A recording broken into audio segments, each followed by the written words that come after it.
Hello and welcome to the Spanish Grand Prix podcast on Formula1 FanCast. Well, Sebastian Vettel might have made it 4 wins out of 5 this season, but the German was certainly made to work hard for his latest victory at the Spanish Grand Prix. Lewis Hamilton put in a battling performance to finish second, and Jenson Button came home in third. And here with me to review the Spanish Grand Prix is Paul Hadsley. Paul, how are you? Hello, made it. Hello, how are you? Not too bad, thank you. Paul, despite the result, the race did not disappoint, did it? It depends on who you asked. I had a lot of time in the race. I mean, I think it depends on if you are setting your standards by how exciting 2011's been, or setting your standard by how rubbish Spain has been or Barcelona has been. I did call the race Barcelona, the hashtag Barcelona at some points, but I had a lot of time to mess about on Twitter. Says wasn't the most exciting, but compared to Spain, yeah, probably Spain's best race. Well, certainly Barcelona's best race.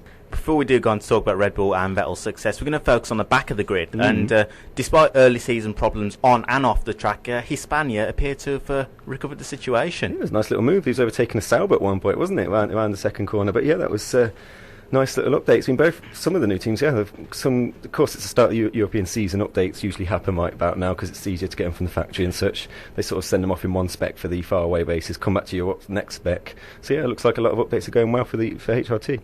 And in recent weeks, they've been starting to get the better of Virgin Racing. Yeah, I know. So I have a bit of soft spot for Virgin, mainly because I like the livery. I think I'm about the only one, because everyone says, they make mistakes, they're designing their cars without using a wind tunnel, but it might be a step in the wrong direction. Let's get them in a wind tunnel and see how well they're doing. Who would have thought at the start of the year that Virgin would be the bottom team, because HRT had so much problems even qualifying for the Australian Grand Prix. But yeah, swings and roundabouts in Formula 1, things can change quickly again. Well, at Virgin, Jerome D'Ambrosio also appears to be getting the better of his more experienced teammate in Timo Glock. Yeah, good old Timo Glock, the Irish guy. I love that one, but it's hard to work out because they don't get on TV that much. And Lifetime wasn't working yesterday on my laptop, but they didn't get on TV. But yeah, experience. You think a new team needs all the experience he can get, but maybe he's given them all the benefit of experience over the last year and a bit, and now it's time for the youth and energy of just to come through. Well, Virgin's aim at the start of the season was to get closer to Team Lotus and the other midfield teams, but 2011 so far has been a struggle for Virgin, hasn't it? Yes, I know, I love the livery, but apart from that, it's not going very well. But what can you do? I mean, they've only got a certain amount of money. They signed up to Formula 1 when there was going to be a budget cap of $30 million or $40 million or something, and then that just got one of the many rules that got rescinded after the teams got together and said, I don't like this. So I think that's the budget they're operating to, sort of 10% of everyone else's budget. But what can you do? But Team Lotus, no doubt, are making progress, and Heikki Kovalainen on Saturday managed to out-qualify both Force Indias. Amazing. Yeah, it's great to see that. It's great to see it. People were against the new teams, but I think now we're finally being vindicated. They're saying that, yes, the new teams are great. They're here, they're mixing it up with the lower midfield. Give the rest of the season another year. There might be midfielders. You never know where it goes. The only way is up because they can't go any further down. So yeah, let's hope they continue improving.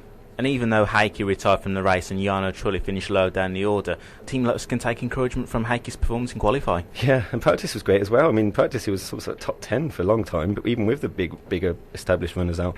Yeah, it's a good weekend for Lotus. Probably their updates are running well, and hopefully, Monaco is a bit of a wild card. We'll see what happens this weekend, but when they get to Canada and the rest of the season, hopefully they can get further towards the front, even though he managed to do an amazing crash. It was so amazing the cameras couldn't even see it. I don't know how that happened. He found the one black hole on the entire track. But yeah, I mean, apart from that, obviously he's trying hard. You can give him that. It's like Lewis Hamilton at Monza, trying to the very last lap, and eventually going to go over the limit and crash.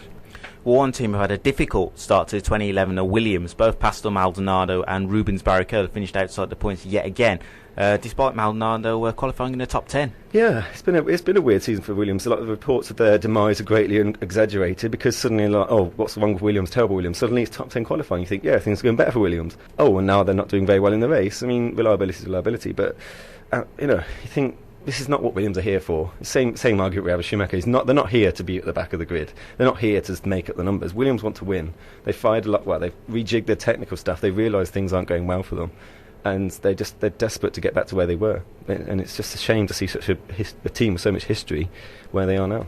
Yeah, and like you said, they've had drivers such as Ayrton Senna, Damon Hill, Jack Villeneuve driving for them. Fantastic. Williams, a team like them, they shouldn't be at the back of the grid, should they? No, they shouldn't. It's just like this, they were champions. Don't they share? I think they're just a few championships behind, constructors' championships behind McLaren, because of the recent woes since Renault left them. McLaren managed to sort of get a gap on them, but ever since in the 90s, I remember which team had the most championships. It was sort of neck and neck between Williams and McLaren. As each year went round, the competitiveness would ebb and flow between the two teams. But it's just a shame for anyone who's watched Formula 1 for as long as I have to see Williams in that position. Well, there's been a debate as to whether Williams should have held on to Nico Hülkenberg rather than flying past Maldonado. Obviously, now we've got the hindsight. Do you think Williams would have been better off keeping hold on to Hülkenberg? Hindsight's a wonderful thing, isn't it? I mean, Hülkenberg's reputation came on one wet qualifying session. It was a great performance, it's well done, but it's just one random lucky draw, really. It's typical Williams. They always every time a driver makes demands or gets a bit of an ego, out you go. Damon Hill wins the championship, out you go. Mansell, out you go. It's just like he had to go to IndyCar and all that. It's just like they will not respect the driver's demands. So if he came saying, I got pole, I need a bit more money, bye-bye, and that's all it was. So in hindsight, it's a wonderful thing, yes, but I don't think Hülkenberg in that car will be doing much better. Well, after scoring points in the opening 2 races, Force India have failed to score points since then, and Paul Di Resta and Adrian Sutil finished Sunday's race 12th and 13th. And Paul, Force India, like Williams, will be hoping for better in the upcoming races. Yes, it's I would say they're if you're given reports on them, they're doing sort of B+, maybe A-. They're not doing badly, but they're not doing well. So they're not doing as well as obviously what the reason everyone's there to win. But Paul Di Resta's he's getting on well. People are taking to him this year. He's got experience from DTM and all the lower leagues, so he's not as panicky a rookie driver. He's not making silly mistakes, and he can bring home points finishes when the car lets him. Sometimes the car won't. You just have to be patient and just keep learning. And when the conditions come to him, he will be there to bring it home. And Di Resta, is getting the better of his teammate Adrian Sutil. Has got problems off the track. Are we allowed to talk about this? It's a legal lawsuit. Yeah, just to say there's problems. Yes, there's a lawsuit involved or such. He may or may not turn up to the next race. I don't really want to comment on it because we're a live radio broadcast and what Formula 1's like with their lawyers. But yes, maybe they'll be looking for a new teammate. We don't know. Well, after a fire skate in the third free practice session, Nick Heidfeld was forced to start Sunday's race from the back of the grid. But Paul, great performance from Nick to finish 8th. Yeah, it was just me that was watching the Renaults at the start then, because everyone else was like, oh, well, look at Alonso. I was like, oh, yeah. But because after the great start they had before, I thought, let's look at the Renaults. Have they got what used to be the launch control, didn't it? Always the Benetton Renault days. But, yeah, great. The start. Sadly, the highlight of the weekend for them, we'll get them on the highlight clips, will be the fire. Always gets the sponsors on TV, whatever, but, not a bad weekend, but not the greatest. You can't really say. If I think I started rating people, I'd give them a B minus. I think just a bit anonymous. What can you say? Well, one team who was certainly making improvements is Sauber. Paul, double points finish for the team, and Sergio Perez's first ever points in Formula 1. Yeah, and it's a shame though, because I was watching Kobayashi, as I always keep an eye on him, but he was the one that's being overtaken this week. It's like he was going down the order and Perez was going up. Did they swap their cars this week? But no, it was great to see. I mean, Kobayashi gets the headlines and he's like the fan favourite, but Perez is there. He's not going anywhere. He's putting in his performances, and let's hope these two become friends and rivals on and off the track. And Sauber could potentially be a team to look out for this season, and they could provide us with some surprises. They always are. They're a proper racing team. They always were before the BMW took them over. The team you look to grow young drivers, give them the experience in Formula 1, then, like Kimi, just get poached by the bigger teams. They always got proper racing blood running through their veins, so I hope for the rest of the season that will come. The experience of that will do them good. Well, Mercedes were another team who had both of their drivers finishing in the points. Marcus Schumacher finished the race 6th ahead of his teammate Nico Rosberg, who came home in 7th. Paul, better weekend for Schumacher, and that's exactly what he needed after Turkey. He does. He put it in there. I mean, we did say things like, would he be gone after the season after Turkey? But he said he's feeling great pleasure, and people made jokes. But no, he said he's feeling happy in the car, and maybe that's all he needs. Maybe that's all he wants. He's got the Formula 1 bug. He's addicted to adrenaline, whatever it is, and he needs to feel he's performing. If 6 is the best the car can do, he'll feel that is satisfying. If the car could win the race and he finished 6, he will be depressed. So if that's the best the car can do, maybe he's getting satisfaction from that. And for once, Schumacher beat his teammate. Yeah, I mean, it's a Mercedes team, German drivers, and maybe the spotlight's on to see who's going to be faster. But Nico's a good driver. We know Marco's a good driver. It's going to ebb and flow through the season. Yes, it's good for him. It's going to give him a morale boost to beat his teammate, but it's just two great drivers in a reasonably good car. Obviously, it's going to ebb and flow. Home favourite Fernando Alonso finished the race 5th for Ferrari, but the Spaniard certainly made a flying start to the race. That was one of the highlights of the race, wasn't it? I mean, I wasn't even looking. I was watching Hamilton and the Red Bulls, and suddenly you look down the inside. Hey, where's he come from? The crowd. You could actually hear the crowd cheer, which is nice to hear in Formula 1. You only really get that Silverstone and the Mansell era when he's overtaken. But yeah, it was a great start. It just sadly it didn't carry on like that. It was one stint wonder, Fernando Alonso. But after that, his tyres gave up or his car gave up. We just didn't have the pace of the front runners. But Alonso was unable to stay at the front for the rest of the race, and realistically, I suppose the best result he could have wished for was 5th. Yeah, I mean, after the start, I had him down for a podium. I didn't have him down for the victory because we know Red Bull's faster. But he just disappeared, didn't he? Well, it's not really his fault. Maybe it's the tyres. He was not managing his tyres as well as everyone else, but he just disappeared from competition. He was like his name at the start of the race, and suddenly you weren't even saying his name in relation to the podium. How does that happen? I've got some serious questions to ask, I think. But in recent Grand Prix, Ferrari have shown some improvements. Yes, I mean, we need, as much as people think I'm against Ferrari, we need as many teams as possible to take the fight to Red Bull. And McLaren and Ferrari, we need them to sort of step up a gear, and especially on Saturdays, to just try and beat the obviously dominant team so far. Well, McLaren had a stronger weekend as Lewis Hamilton and Jenson Button finished second and third. Okay, McLaren did not win the race, but it was a better weekend for them, and the race pace was on par with the Red Bulls. It was close, yeah. I mean, I don't agree with David Coulthard that they've got the strongest car over a race distance. I mean, who keeps winning the races, David?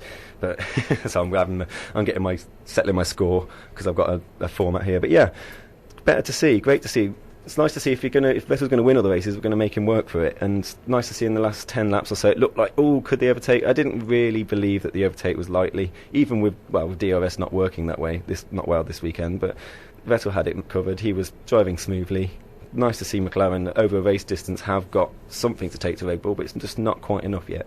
Well, Hamilton wasn't able to overtake Vettel like he did in China, but nonetheless, Lewis can take a lot of positives from the Spanish Grand Prix weekend. Yeah, I mean, it was like a little bit of a repeat of China. It was a small time when you think, maybe I'll get past and it'll be like China again. But it's got a lot of positives. It means that when it doesn't matter how far Vettel is ahead, or even either Red Bull is ahead on Saturday, they've still got a chance on Sunday, and that will give him a lot of excitement for the rest of the season. Well, for Jenson, he got off to a poor start on Sunday, but nonetheless, the 2009 world champion was able to make his three-stop strategy work. Yeah, he's the king of the alternate strategy, isn't he? I've always called him this. He will always do different to everyone else, which sometimes doesn't work for him. Sometimes it does. I mean, last year, in Korea, since he was 15th, he always tries to do something different. But this year, he decided on 3 stops before the race.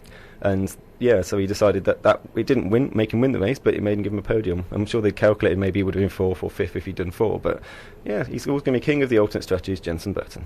And finally, Sebastian Vettel made it 4 wins out of 5, but Vettel was made to work hard for his win, and for the first time this season he failed to qualify in pole. I know, but where did Webber go? And that's the thing. Vettel, how did he deal with not being on pole and having to start second, and then watching Alonso go by? This is new things for him. This year, watching cars pass him at the start. Wow. I don't know how he dealt with it. But it was nice to see that he's not going to have it all his own way, and Webber's booked his game up, but I'm sure it'll be situation normal in Monaco.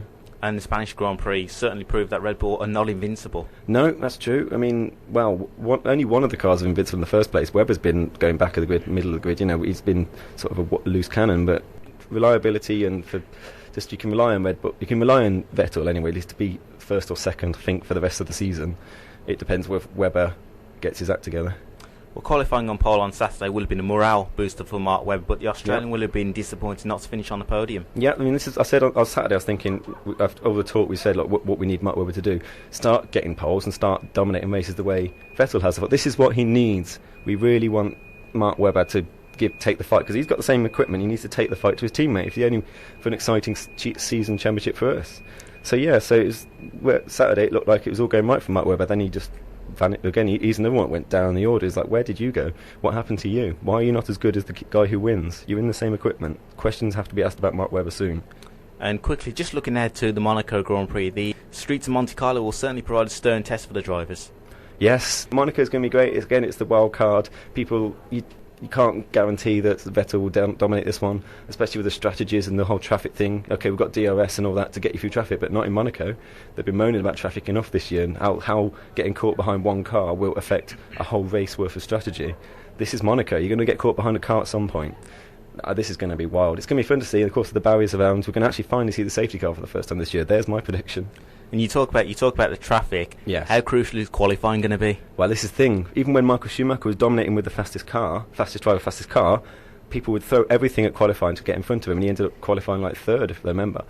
People will try their hardest, and this is the time when a driver can outdo the competitiveness of his car, can really put in the performance. I'd look to see that qualifying is not going to be as pedestrian as it usually has been this year. It's going to be a very tense and exciting session. If Red Bull get on pole, it doesn't mean it's the end of the race on Sunday either. It's going to be one to watch this year, I'll tell you. To keep up to date with the latest Formula 1 news, visit www.formula1fancast.com, or you can send us a tweet at Formula1 FanCast.